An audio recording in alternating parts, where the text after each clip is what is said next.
Hello friends, welcome to SSC coaching centre. दोस्तों, आज के वीडियो में गणित के इंपॉर्टेंट प्रश्न मिलेंगे, तो आपको ये वीडियो पूरा देखना है ताकि आपको समझ में आ जाए कि इन प्रश्नों को कैसे किया जाता है।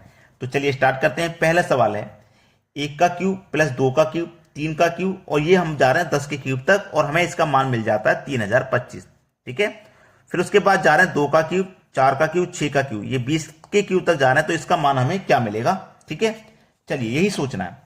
ये पहले हम जा रहे हैं 1 का क्यूब प्लस 2 का क्यूब प्लस 3 का क्यूब, ऐसे ही हम कहां तक जा रहे हैं 10 के क्यूब तक जा रहे हैं, और हमको मान मिल जाता है 3025 का।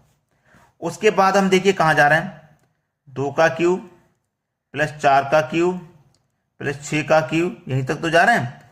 कहां तक जा रहे हैं 20 के क्यूब तक जा रहे हैं, और हमें यहां पे क्या मान मिलेगा वो बताना है। अब ध्यान देना, ध्यान देने वाली बात है कि 1 का क्यूब करोगे 1 आएगा, 2 का क्यूब करोगे 8 आएगा। ठीक है, 2 का क्यूब करोगे 8, 4 का क्यूब करोगे 64। ठीक है, ये समझ रहे हो ना आप। 3 का क्यूब करोगे 27, 6 का क्यूब करोगे 216। अब यहां पे एक चीज समझ लीजिए आप। ठीक है, 6 का क्यूब 216 ही शायद होता है, मैं यहां पे चेक कर लेता हूं एक बार। 6 का क्यूब 6 गुने 6 गुने 6, 6 छिंग 36, 6 छिंग 36 का 6, कैरी का 3, 6 18, 18 3 21, 216 होता है। बिल्कुल ठीक है, बिल्कुल ठीक है। देखो 1 का क्यूब, 2 का क्यूब, 3 का क्यूब, 10 के क्यूब तक जा रहा है, मान मिल रहा है 3025। इसका मान क्या होगा देखो, मैंने 1 का क्यूब लिखा, नीचे वाली संख्या 2 का क्यूब भी लिखा, मैंने ऊपर वाली संख्या 2 का क्यूब लिखा, नीचे वाली 4 का लिखा, 3 का क्यूब भी लिखा मैंने, और मैंने 6 का क्यूब भी लिखा। देखो इसके क्यूब से ये वाला क्यूब कितना है, 1 से 8 हो रहा है, कितना है भाई, मतलब 8 गुना है।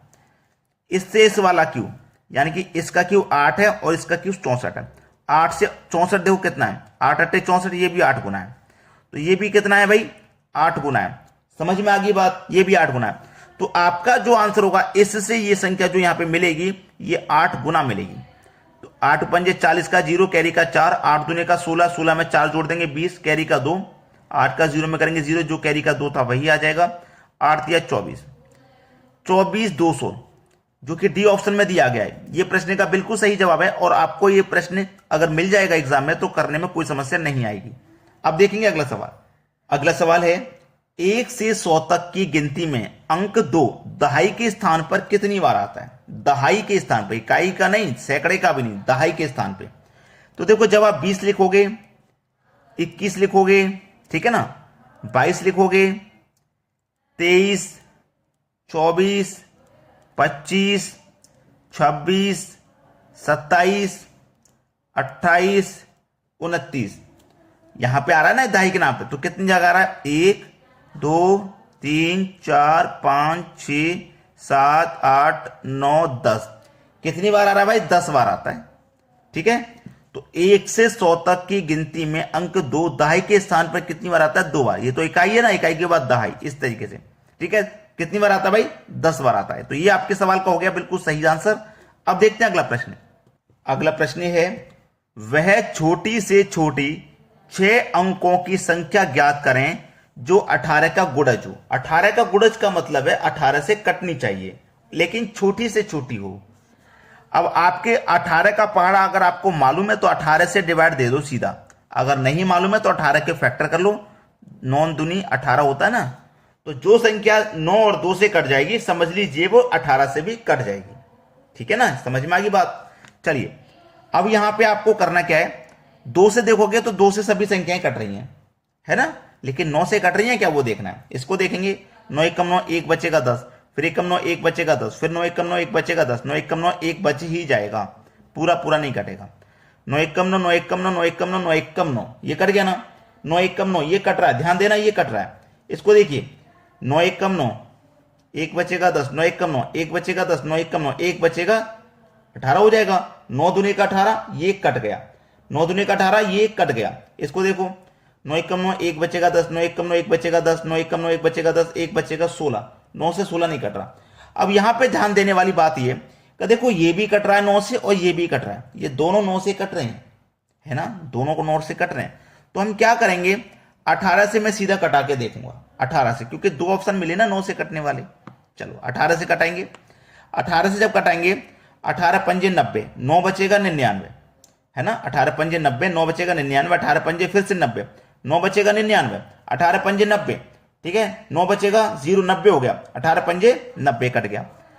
18 से इसको उठाऊंगा, 18 पंजे 90, 10 बचेगा 100, 18 पंजे 90, 10 बचेगा 100 हो जाएगा, 18 पंजे 90, 108, 18 छिंग 108, ये दोनों ही ऑप्शन कट रहे हैं। तो इसका मतलब ये है कि यहां पे गलती से ये दो ऑप्शन ऐसे टाइप हो गए हैं, ऐसे लिख दिए गए हैं जिनका दोनों संख्या 9 से कट रहा है, 18 से कट रहा है। तो इसमें से कोई एक सही होगा, लेकिन मुझे जो मालूम है, जो मुझको पता है, जो एग्जामिनर ने इसका आंसर सही किया था, वो सी ऑप्शन था। गलती से यहां पे भी ऐसी संख्या लिखी गई है जो कि कट रही है पूरी पूरी। तो वो माइंड मत कीजिए, आपको जो तरीका मैंने बताया वो बिल्कुल सही है। चलिए अब देखते हैं अगला सवाल। अगला सवाल है, एक संख्या प्रणाली में 14,528 को एक संख्या से विभाजित करने पर सुरेश को गुणनफल 83 और शेष 3 प्राप्त होता है, तो भाजक क्या है। देखो भाजक क्या है, जो भाग देता वही भाजक होता है, वो हमें नहीं पता कितना है, ठीक है, वो पता नहीं है। हमारा क्या है, एक संख्या प्रणाली, संख्या क्या है जिसमें हमें भाग देना है, 14,528 है।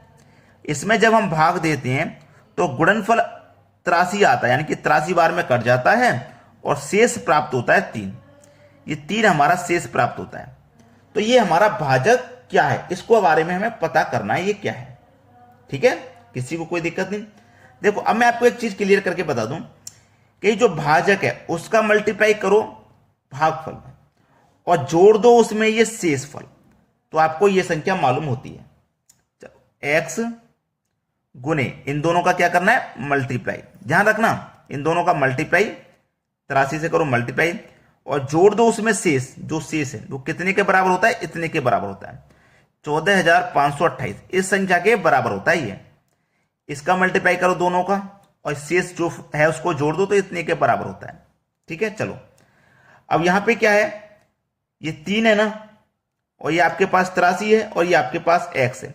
अगर मैं इसको 3 से कटा दूं यहां पे तो कितनी बार में ये कट जाएगा, ठीक है। अगर मैं 3 से कटा दूं तो 3 से कटाना नहीं है क्योंकि 3 प्लस का है, तो 3 इधर आके माइनस का हो जाएगा, x इंटू 83 बराबर, ये माइनस का प्लस का 3 है ना, इधर आके माइनस का हो जाएगा, तो 28 में से 3 माइनस हो जाएगा, 25 बचेगा, तो 14,525 बचेगा, यही तो बचा।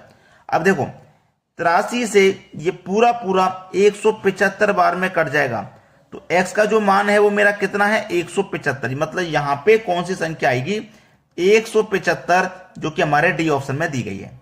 सभी को समझ में आ गई ना। चलिए अब देखते हैं अगला प्रश्न।